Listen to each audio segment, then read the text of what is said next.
Hey guys, and welcome back to my channel, or if this is your first time here, welcome to my channel and welcome to today's video.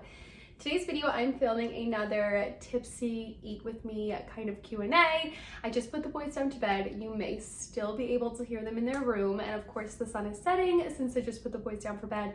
And so I have my ring light here to light me up, but I haven't used it in quite some time and it got a little janky and messed up in like storage. So if the lighting's not the best for the video, I hope you guys don't mind. Today's video is going to be super chill and relaxed, which I feel like is the vibe of all my videos.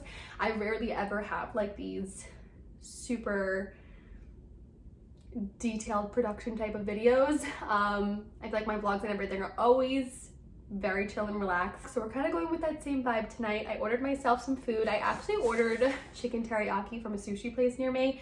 I don't know what came over me, but I felt the need and the craving for some chicken teriyaki, so I got some of that. I also got some spring rolls. I haven't filmed one of these types of videos in quite some time. I think the last Eat With Me style video, I did like a walk down memory lane with the boys, but I haven't done like a sit down tipsy Q&A in quite some time.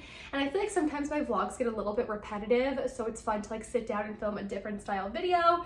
So yeah, I hope you guys enjoyed tonight's video. I feel like it's going to be a long one. I did get a lot of really good questions. I asked you guys over on my Instagram, which if you're not following me over there, it is just Jen Stone, the same exact handle and everything as my YouTube. I usually ask over there first for questions for Q&As. It's very easy for me to just like throw up a question box on my story, and I do post quite frequently over there. So make sure you guys are following me if you want to stay even more up to date on our lives and get like the first chance to ask questions when I do put up a little like post about these kinds of videos. I do also post over on my YouTube community tab, which I did do, and I did get some good questions over there, but I got so many good questions over on Instagram. So I have a feeling today's video is going to be a little long-winded. I also still kind of have my cold. This has been the longest ongoing cold I've had in quite some time. And so I am still kind of out of breath. So if I sound out of breath between eating and talking and my cold and all that kind of stuff, that is what that is. But yeah, I feel like today's video is going to be pretty long, so I want to jump right into it. I'm going to get my food out and set it all up, and then we're going to jump into the questions that I got asked over on Instagram first. If you guys enjoyed this video, don't forget to give it a big thumbs up. If you haven't done so already, head on down there and subscribe. I post new videos every Monday and Friday, and they're normally vlogs, but I do like to sprinkle in videos like this every once in a while. So make sure you're subscribed, follow me over on Instagram, all that kind of housekeeping. I'm going to get my food out, and then we can jump right into the video. We spent the morning, the boys and I, at Harris's parents' house. Harris is actually in Atlantic City with some of his friends at a card show, like a card trading show. And so the boys and I spent a good chunk of the morning over at Harris's parents' house, and we were in the pool today, and I feel like my face is a little flushed from that, and I have crazy pool hair. I didn't even bother to do my hair or anything, but I know you guys don't mind that. I got crispy spring rolls. Like I said, these are like my favorite thing to get from the sushi place. Ever since Harris and I first got it, I cannot pass it. I just spilled teriyaki sauce all over my bed. Okay, quick intermission. Okay, quick intermission is over. I tried to clean it up to the best of my ability. I'm going to have to change my sheets before I go to bed tonight, and I did set myself up on a large plate so that I didn't make any more mess. But I'm going to jump right into the questions and stop blabbing about everything that this video is not about, and we're going to get started. So I did send them over to my computer so that I can look at the questions while we film. Okay, first question I got asked is, did any of your psychic readings come true? You were talking about it in a video a while back. So I will link the little video up here where I talked about speaking with a psychic through Keen, and I believe my code is still live for that. I think you get like your first 10 minutes for free or something like that. I can link it down below if you guys are interested. And one of the main things that she said was that there was going to be cause for celebration in, I believe she said June or July. And when I asked that question, I kind of asked like in relation to like Harris and I's relationship and stuff like that and having a baby, but she said she couldn't go into detail about that kind of stuff because it's health related, and I guess they just don't speak on health related things. So she couldn't say exactly for that, but she did say she saw cause for celebration in June or July, and I honestly think it was my car. that was a really big thing to me, getting my new car. I also vlogged all of that. Everything I reference, I'll just like link up here or down below. But that was a really big thing for me, was getting my new car. And so I feel like that was a big cause for celebration at the end of June/early July, was like talking about getting my car and like having all of that come to fruition. So maybe that's what she was talking about. Other than that, there weren't many big causes for celebration. People were saying that like Harris and I were gonna get engaged or we were gonna have another baby. Clearly that's not the case yet. So I think she was referencing or saw me getting a car or just something that was gonna make me have like a celebration. And so I do think it was my car. Kind of going hand in hand with that, I've been getting a lot of questions about if Harris and I are married yet or if we are starting to try for another baby. So clearly I'm not married yet.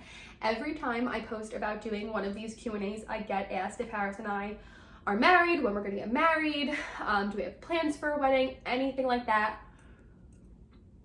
And Harris and I are not engaged yet. We are not married yet. We still don't really know what our plan is for getting married. I think if we didn't have the boys when we had the boys, which if you're unfamiliar, I have twin sons, it was an unexpected pregnancy. I think that maybe we would be engaged if that wasn't the case, but a lot of our time and energy and finances has gone into having the boys and moving into this house and just living on our own and everything. We lived with his parents previously. And so I think that our timeline is just skewed, and honestly, we aren't in that big of a rush to get married. Of course, I would love to be married to the father of my children, and Harris and I have been in a relationship for 6 years now, but it's something that neither of us are set on right now. Would I be over the moon excited if it did happen? Yes, but it's not something that I think is very imminent right now. So we're not married. The next big question is, are we trying for another baby? You know, do you have plans for another baby? I think I got asked that quite a few times. And previously, whenever I would film these kinds of videos and people would ask that, I would just say, I don't know, I want one. Harris doesn't know. We don't really know what our plan is or what our timeline is looking like. And that's always held true. I'm gonna be talking with my mouth full a lot in this video, so if you hate that, you can totally click off. By the way, for my drink tonight, I'm having some rosé, and it's the Cote des Roses. I'll put it up on the screen here because I don't feel like reaching all the way over there for the bottle. I'm having that tonight for my drink of choice. But previously, whenever I would try and broach the topic with Harris, the conversation never really got far. Like I said, getting pregnant with the boys was very unexpected. Having twins was not in our cards. Like, we never in a million years would have thought we would ever get pregnant with twins. And so it was a big shell shock having them and being thrown into not only first-time parenthood, Harris and I moving in officially by ourselves and having to navigate like actually living together. We did live with his parents, but it's so different like living under your parents' roof than living completely on your own.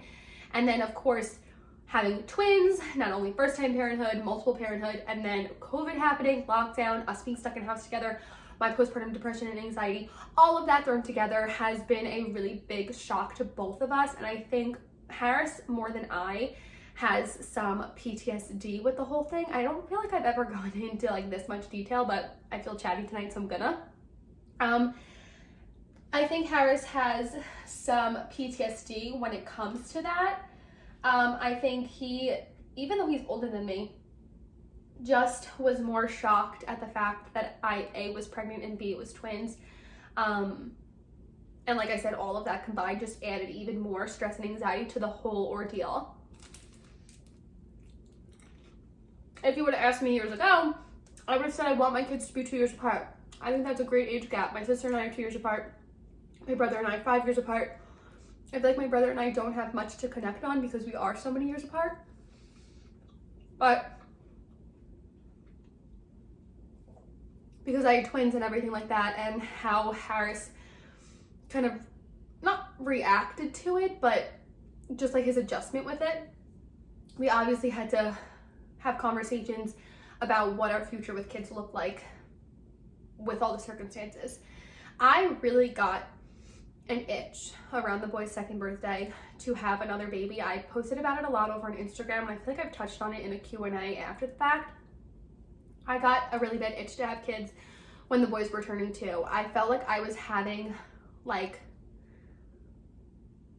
I can't think of the word. I just felt very left out seeing other people be pregnant, and I was getting very jealous of other people who were pregnant at the time. And so I was very, like, pushy with the conversation with Harris, and to begin with, like, him not wanting to ever have that conversation because he just doesn't feel ready. It just never got very far. But with me getting my new mom car, I, like, made a comment to Harris saying that, like, I'm ready for kids when you are. Like, I feel like we're all set up. We know we're staying here a little bit longer at this house, and I've talked about that a bunch. We know we're staying here. We have a car now that can fit a larger family.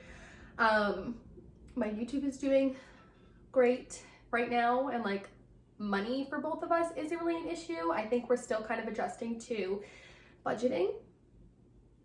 And so finances does give Harris a little bit of anxiety, but I feel like any person who is the sole provider for a family is going to be anxious about finances. I don't think that's just him. All this to say is I broached the conversation with Harris again, and it did get a little bit further than it has in the past. And we've kind of come to a conclusion, or mainly I came to the conclusion, and I think he kind of just, like, threw in the towel and agreed with me. But, like, that's a big step for Harris. In the past, he wouldn't even agree with me on anything when it came to me bringing up children.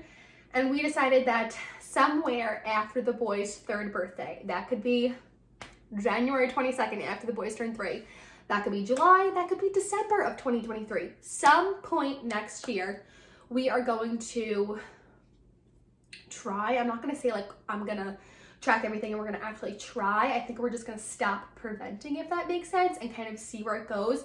I think if I would have had another baby now, it definitely would be hard. It would have been harder, but I think next year is a good time frame for us to try because the boys are going to be in school. Next summer, they're going to be in camp 5 days a week, full day. I think I'll have more time to myself to be pregnant and really enjoy the pregnancy, knowing that it's going to be our last. We don't want another one after this. So I think all in all, I'm kind of glad that I didn't push Harris and I didn't convince him to have another baby as soon as I wanted it. I think next year is a great timeline for us because then hopefully we would have the next baby if everything goes well by the time the boys are 4. And I think at that point they're going to be potty trained, they're going to be in school, they're going to be a lot more independent. They're going to be able to just be more on their own, and I can really enjoy the pregnancy and the baby because I feel like, I was telling Harris, I feel like when we had the boys, because of everything that was going on at the time, like I mentioned earlier, I was always in fight or flight mode that I don't really remember much of the boys' infancy, and I didn't really get to enjoy it because I was in that fight or flight mode. So next time, I really want to be able to enjoy the pregnancy and infancy and just soak everything in with that baby. So with all that being said, I think I talked about this for 10 minutes straight. Next year we're going to try.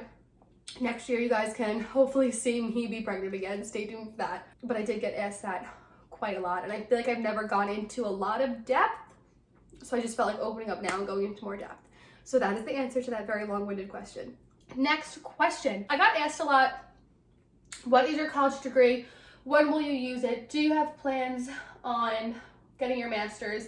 Because if you've been around for a while, you would know that I did graduate college with a bachelor's in psychology, and I do want to go and get my master's, but for me, I am very young, and people did comment saying, like, you're young, you have time and everything like that. For me, I want to go back to school once I know I'm done having children so that I can put all my energy into that. Like right now, I want to put all my energy into motherhood and raising my kids and being with them and spending time with them because that's what my mom did. She was home with my siblings and I until my brother was in, I think, kindergarten, and then she went back and, like, got a job and just lived a more career-focused life.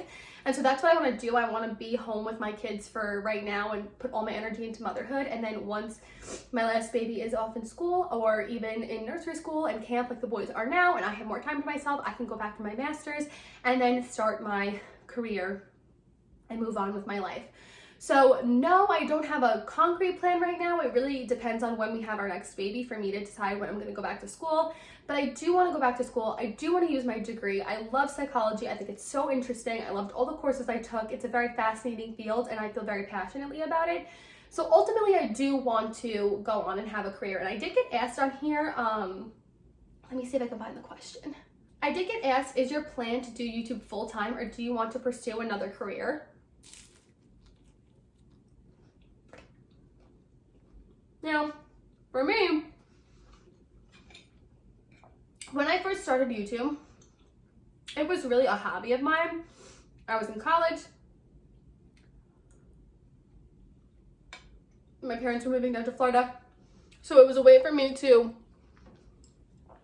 share my life with the internet and have my family kind of follow along and see what I was doing at school.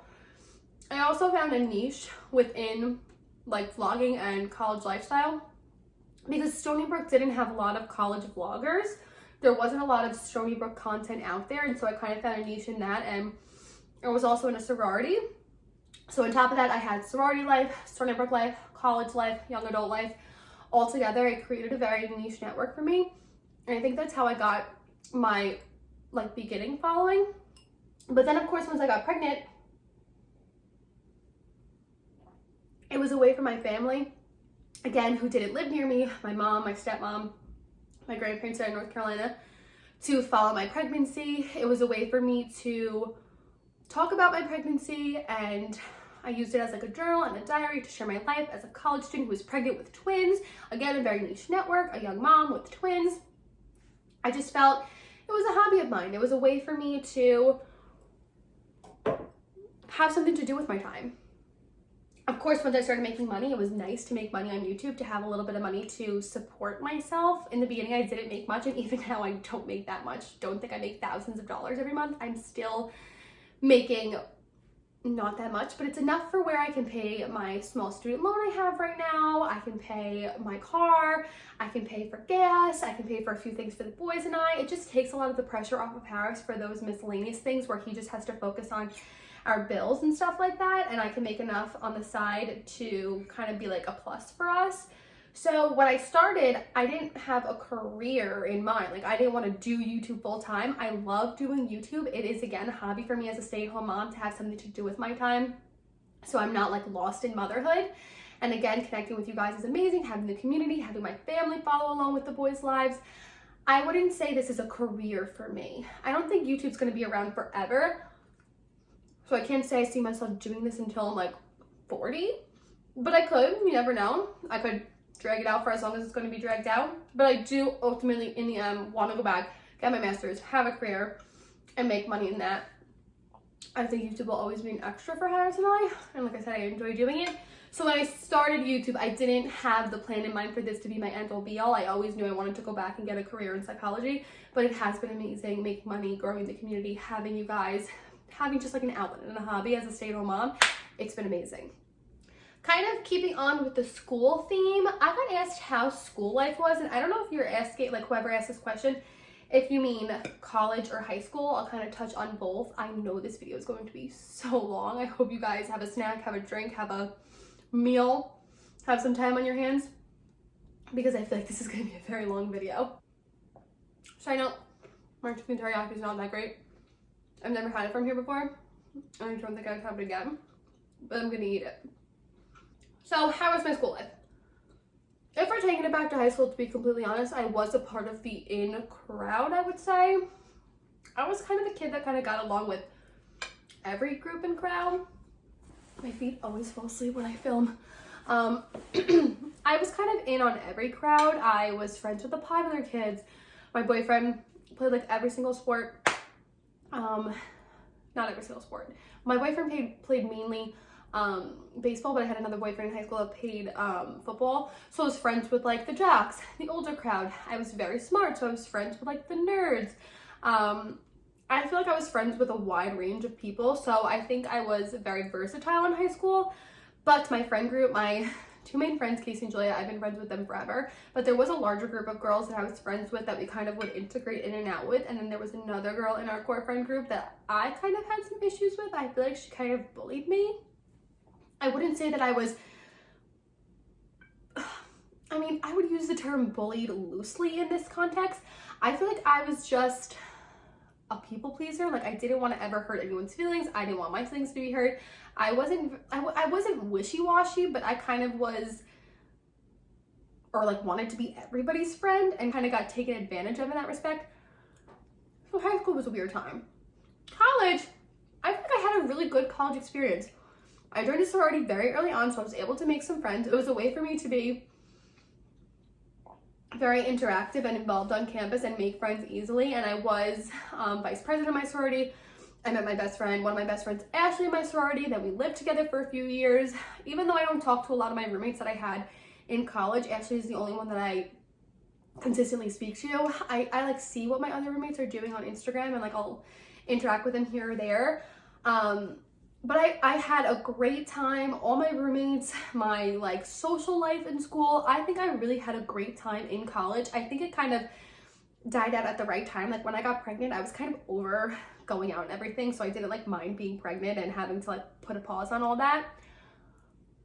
But I think I had a really good college experience.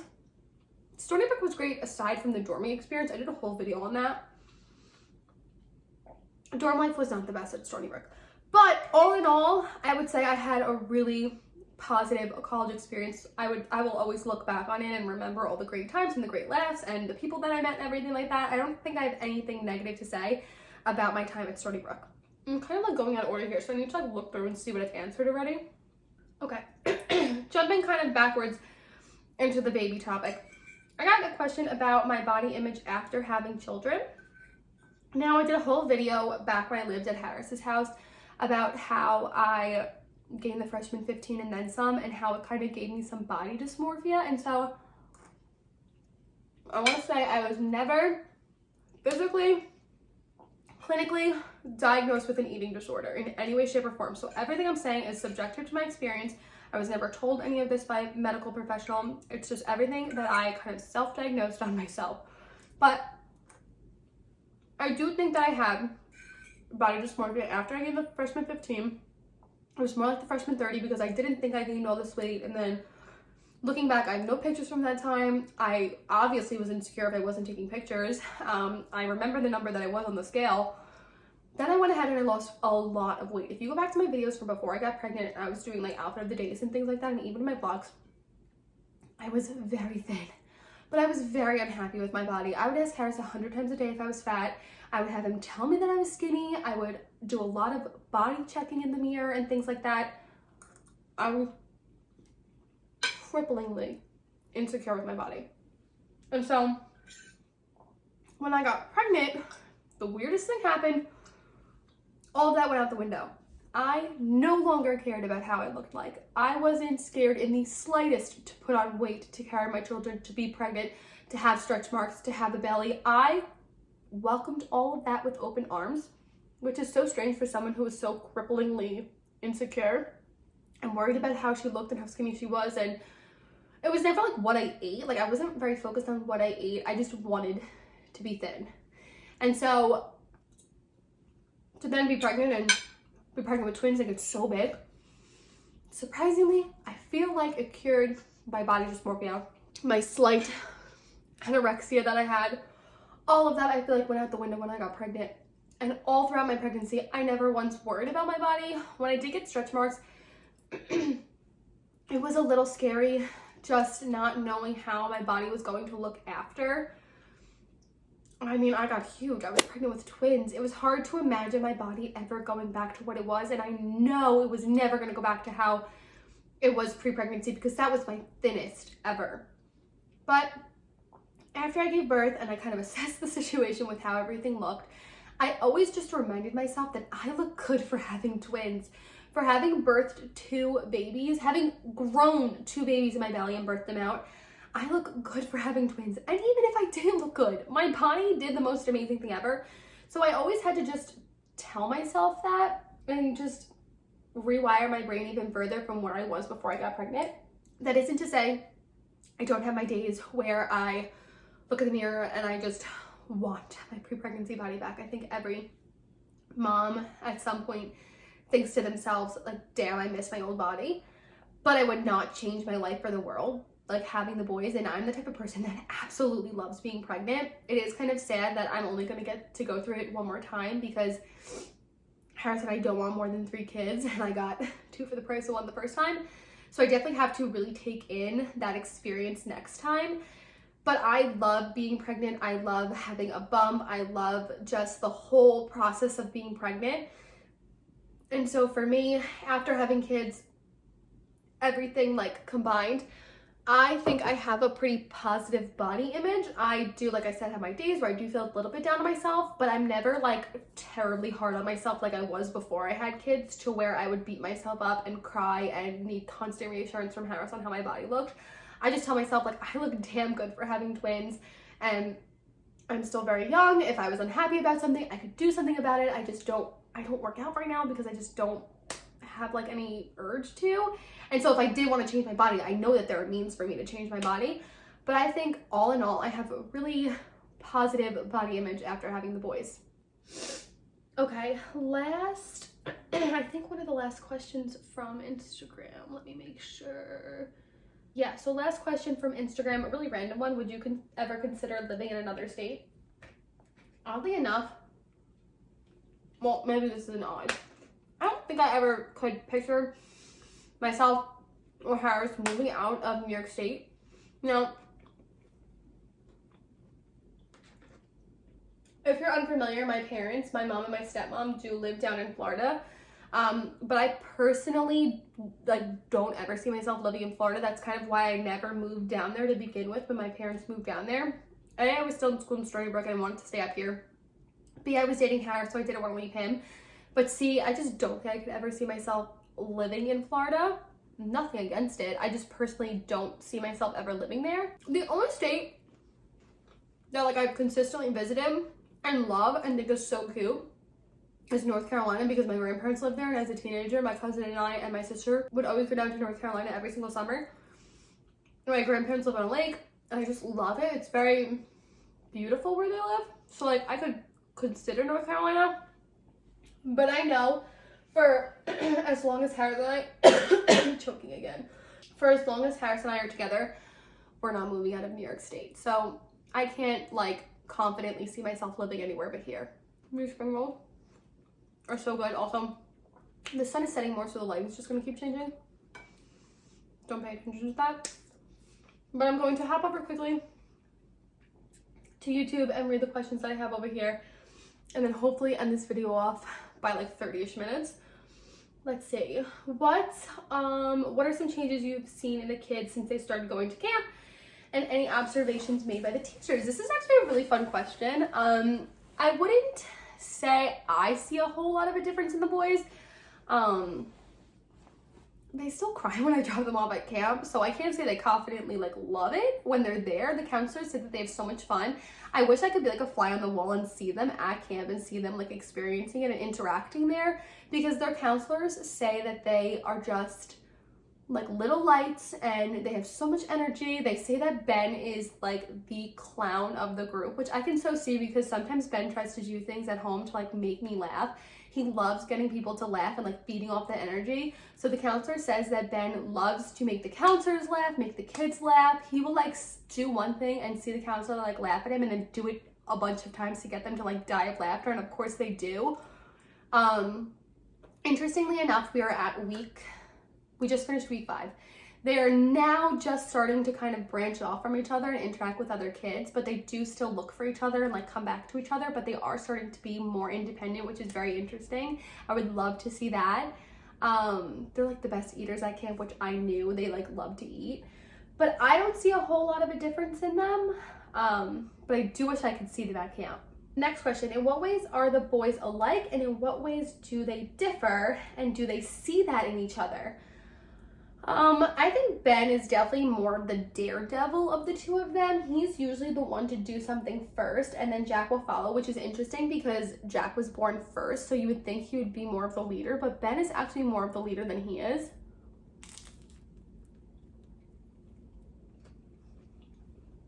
I think Jack is starting to be more rough. He's definitely more push your buttons than Ben. I'm trying to think. Ben recently has been super talkative.